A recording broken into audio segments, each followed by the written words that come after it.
can I do this? And, I kept listening and did some research, of course. And I felt like I said, this might be something that I could actually do myself. I felt like I wanted to do something where I could, hold myself up ethically and still be in a sales type position where I don't have to be cutthroat. I can be honest. I can be transparent. I can be decent. I can be an upright person and still make a decent living. Good. I joined in about April, and when I went to my training in Jacksonville and Scott, the sales techniques that they use, I forgot what he called it, but Mike, can you say the word where it was like, we always take a soft approach where we're not aggressive. And if someone tells us no, then we just back off. Maybe that's not a good fit for them, what have you, but we don't have to be aggressive or underhanded or try to hide things. We are really clear with everyone. And that's one thing I really like.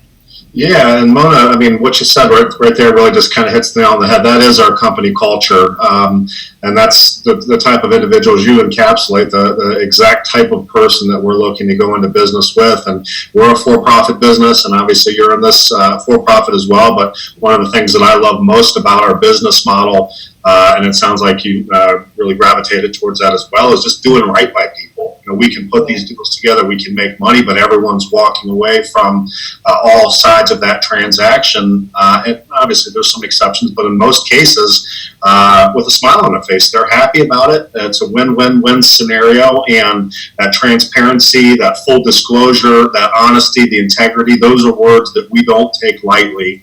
And I would be remiss if I didn't say that you're a perfect model of the individuals that we're trying to move forward with. So we've certainly appreciated our relationship with you so far, and making a little money too. Yeah, same here. So let's get to the fun stuff. We're talking about making money, right? So we're able to serve people that need your help, right? And you don't have to go in there and be a sleazeball and be salesy, and doesn't require any slick background of salesmanship. So ultimately, this is a matter of just coming in, finding a need, solving a problem, and then you're able to make money and get paid. So a little bird was chirping this morning saying that Miss Mona had made a healthy profit on her deal, her first deal, of $20,000, and that the integrity she speaks of led her to give part of it back, which is incredible. Yeah, because when you have your clients and you get intimate with them, their situations. So, I knew what they were going through. I knew that they were struggling. So I'm kind of like, I can't, with a good conscience and knowing what they're going through, I'm just gonna give it back to them, and I know it'll come back to me tenfold. That's how it works. So you're amazing. That's really amazing. I love that. I think that's so cool. So that was your first deal? Yep. And it was $10,000, I believe, is what you gave back to them. Correct me if I'm wrong, but that is a very, very kind gesture. Well, I just felt like that, they had tried to sell their home for so long, and they were really struggling. And so when they came to me, we actually did some physical work at the house to try to get it ready and make sure that we showed it in the best light. And when we did that, it really made a big difference in it. And I knew what they were going through, and I just felt like, God put it in my heart to do that. So that's what I did. Good for you. Man, that must have just blown them away that you did that. Because it sounded to me like they were already happy. I mean, you solved this dilemma of not being able to sell their home. And yet here that you come along with an extra $10,000 surprise at the end. That's sure.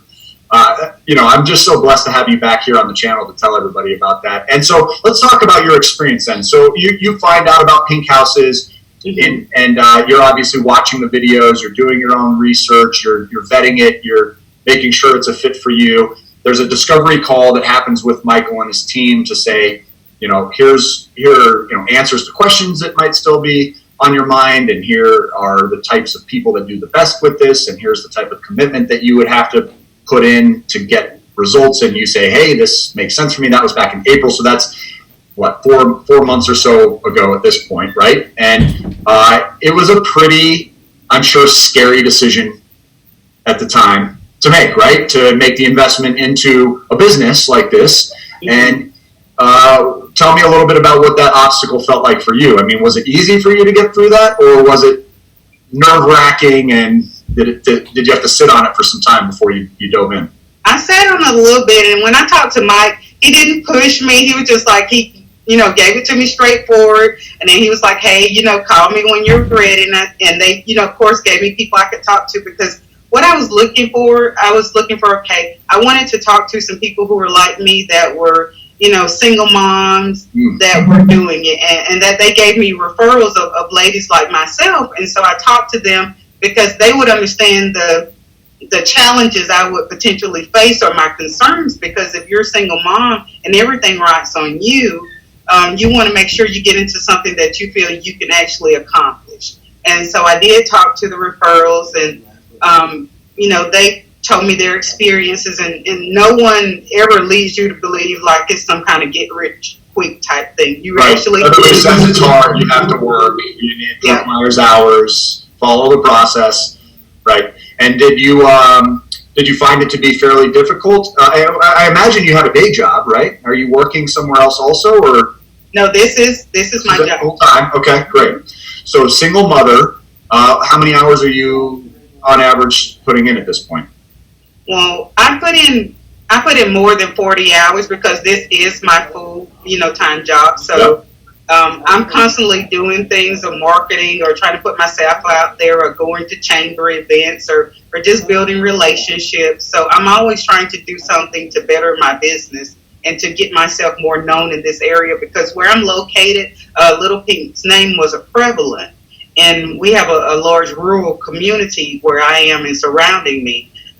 So I just wanted to make sure my name and face got out there, and what I had to offer, because even lease purchase options are very slim around here, and people sometimes equate them with like rent to own. So they're kind of nervous and thinking it's a scam or something. So I want to make sure that, hey, people see me, hey, I'm out here, hey, I'm a legitimate person, and I'm a good person, and I can help you. So whereabouts are you? South Georgia, North Florida, and Southeast Alabama is the markets I serve. And how has the training been for you? I mean, I'm assuming you come in and you're very green. Did you have real estate background experience before this? No, I was strictly regulatory compliance. I focused on money laundering, terrorist financing, that type of thing. So that's what I did. I didn't do sales at the bank. So I was nowhere near that area.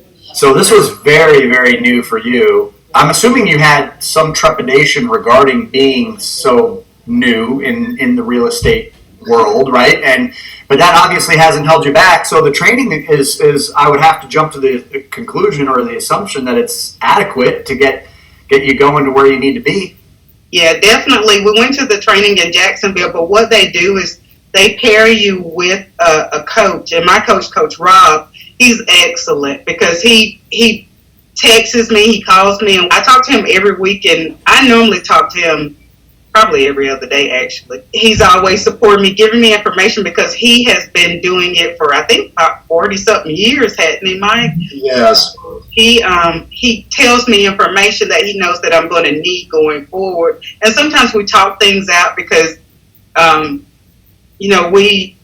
tend to sometimes just go with heart stuff, and he'll kind of give me the business side of it, like, hey, you can make this decision, but let me tell you what results in that action, or, that type of thing. So it gives me both sides of the coin, so I can make a good business decision. Okay, I like that. And so at this point, have your expectations all been met that you had coming into this venture? Do you feel like you're getting what you expected? Has it exceeded expectations? Has it fallen short of your expectations? Where do you stand on being 4 months in at this point? Well, it's exceeded my expectations, because originally I thought and I know, Mike, you probably told me, but I may have not heard everything you told me. But when I went to the training in Jacksonville, and then I got back home, I was kind of thinking like I'm just going to be, out here. But when they partnered me up with Coach Rob, that really made a difference for me, because sometimes you do get discouraged, because I'm not accustomed to people hanging up in my face or that type of thing. That doesn't happen all the time, but when you come from an environment where people don't hang up in your face, because if you're calling, then they probably want to talk to you. And so in those cases where you have the public that you're dealing with, which is totally different. I never dealt with the public before in that capacity. So he prepared me for that, and he encouraged me and gave me techniques to use to talk with people.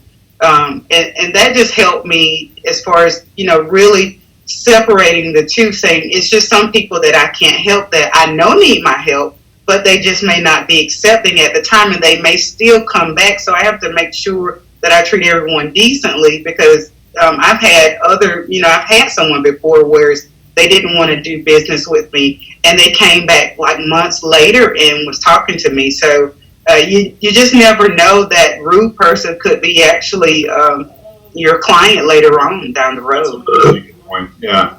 Well, you seem like a very sweet person, and I'm so thrilled that you're having this success. I'm just it just tickles my heart to see that people can actually get connected in this way and have these life-changing adventures. So I'm so happy for you, and it's really cool to see somebody actually transition into the world of entrepreneurship too, out of a W-2 life. That's incredible. So now you get to live life on your own terms. You get to be around your kids all the time, I'm guessing. Yep, I really enjoy that, because the flexibility that I have now, I don't miss things. Like before, I had to miss things with my daughter, and you really feel guilty, because if you're not there, all the other parents are there, but you have to make decisions sometimes about whether you can go to an event with your child or not. And I don't have to make those decisions anymore. I can go to everything with my daughter. That's incredible. Well, is that your favorite part about all of this? I can't say it is right up there, because you only have 18 years with your child, and so my daughter's 10, so I only have 8 more years. So I didn't want to give my daughter's 8 years away. I would say that, and that's how I felt. Well, if you're lucky, you get 18. A lot of parents, I think, are deep into their 20s these days. So make sure you're teaching her what you're learning. Get her out there, get her start her own businesses. Well, I'm so happy for you. I really, really do appreciate your time and your willingness to share your story with other people. And if you were to tell those listening one thing, what would it be? I mean, if somebody's listening to this right now, like you were listening to Ton or Dee Dee, what would you say? How would you help them get past their own fears on this? And now that you're on this side of it, yeah, right. I would just say pray about it and follow your heart, because that a lot of times you have a lot of naysayers telling you what you can and cannot do, which is what I ran across. And I said, sometimes people just don't get it. Mm-hmm. So remember that you have to follow your own heart, and you have to do what's best for you. Mm-hmm.